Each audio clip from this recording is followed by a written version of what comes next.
The 1920s were roaring. The economy was booming, and the stock market was at an all-time high. People were investing like crazy, often borrowing money to buy stocks.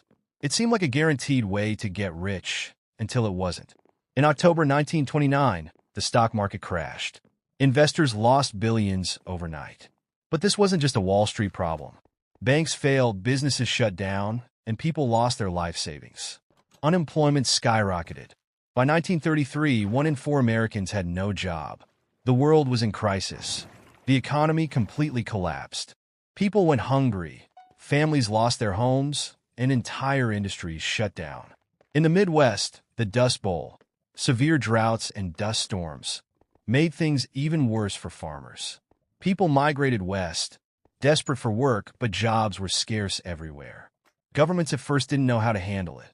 Many believed the economy would fix itself, but it didn't. People needed help, and in 1932, America elected a new leader, Franklin D. Roosevelt, who promised action. FDR wasted no time. His New Deal introduced massive government programs to create jobs, rebuild the economy, and restore hope. Public works projects put millions back to work. Social Security was created. The government regulated banks to prevent another collapse. But while the economy improved, it wasn't enough to fully recover. Then came the biggest turning point, World War II. The war effort demanded massive production. Factories reopened, millions were employed, and the U.S. became the arsenal of democracy. Women entered the workforce in record numbers, and wartime spending finally ended the Great Depression. By 1945, the war was over. But the economic momentum didn't stop. Returning soldiers got financial aid through the GI Bill, leading to a boom in homeownership and education.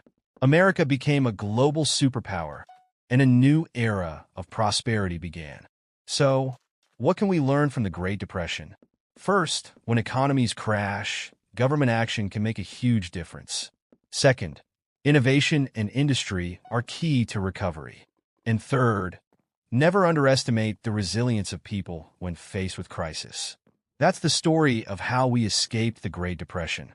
What do you think? Could something like this happen again? Let's talk in the comments. Don't forget to like, subscribe, and hit the bell for more history deep dives.